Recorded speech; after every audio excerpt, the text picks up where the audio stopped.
নদিয়ার কৃষ্ণগঞ্জের গবিপুরের মাঠে শঙ্কর ঘোষ ও বিদ্যুৎ ঘোষ দু ভাইয়ের জমিতে আপেল কুলের চাষ করে। আর দিন 10-15 মাঝে কুল গাছ থেকে তোলা যেত কুল। প্রতিদিনের ন্যায় আজকেও সকালে কুলের জমিতে গিয়েছিলেন শঙ্করবাবু। গিয়ে তিনি দেখেন কুল গাছ কাটা। কুল কাটা দেখে তিনি কান্নায় ভেঙে পড়েন। পাশেই ভাইয়ের কুলের জমি, সেই জমিতে গিয়েও দেখেন তার ভাইয়ের জমিতেও কুল গাছ কাটা। বিদ্যুৎবাবুর বক্তব্য অনুযায়ী গতকাল রাতের অন্ধকারে দুষ্কৃতীরা ফলন্ত কুল বাগানের শতাধিক কুল গাছ কেটে দিয়েছে।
এখন তোরা হচ্ছে রাত্রেবেলা একটা পাখি পর্যন্ত থাকে না মাঠে,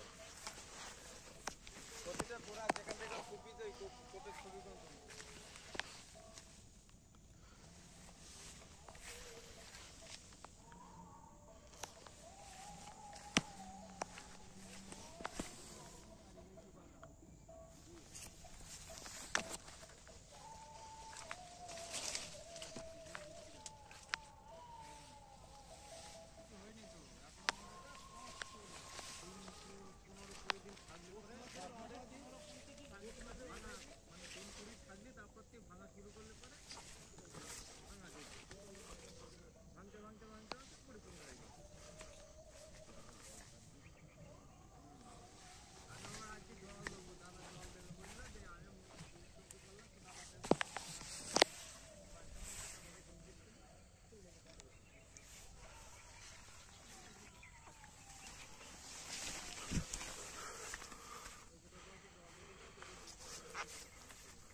রাতের অন্ধকারে দুষ্কৃতীরা আমার এবং আমার দাদার শতাধিক কুল গাছ কেটে দিয়ে যায়।